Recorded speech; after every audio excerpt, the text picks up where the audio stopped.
Čauko, tu máš 7 rád na nasledujúcich 7 dní, ktoré ti pomôžu vybudovať disciplínu. Prvý krok.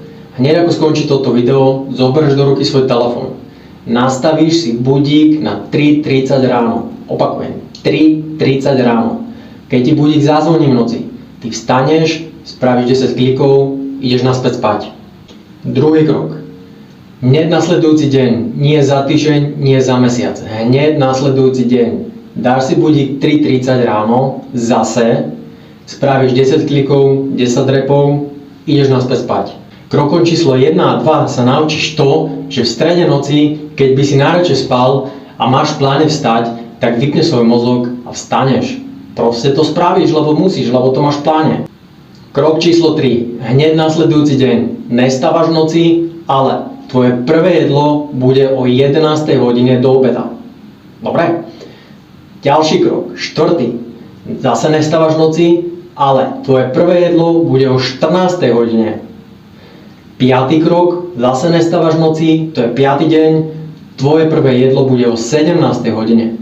V dňoch 3, 4 a 5 sa naučíš to, že keď máš na niečo strašnú chuť, vieš si to odopriať. Si strašne hladný, najradšej by si zjedol pečené kura so zemiakmi alebo palacinky, ale odopraješ si to. Základ disciplíny, odopraješ si to, na čo máš chuť, robíš to, čo máš v pláne, čo si povedal, že spravíš. Deň číslo 6. Zoberieš telefón, nastavíš budík 3:30. Keď ti zazvoní ráno 3:30, oblečieš sa, ideš von, 10 minút sa prejdeš, dojdeš naspäť, dáš si trenky, ideš spať. Deň číslo 6 ťa naučí dve veci. Prvá je tá, že stávaš v strede noci. Výborné pre tvoju disciplínu, lebo všetci spia, ty vstávaš, robíš niečo, čo sa ti nechce. Druhá vec je tá, že keď sa budeš obliekať, tak si budeš mysleť, čo na to susedia, keď ma zbadia vonku. Ale žiadny sused nepríde k tebe, nedá ti to, čo chceš, to, čo potrebuješ, to, čo je dobré pre teba, nevytrhne ťa z komfortnej zóny, je to len na tebe. Takže je jedno, čo si ostatní myslia, dôležité je, čo si myslíš ty.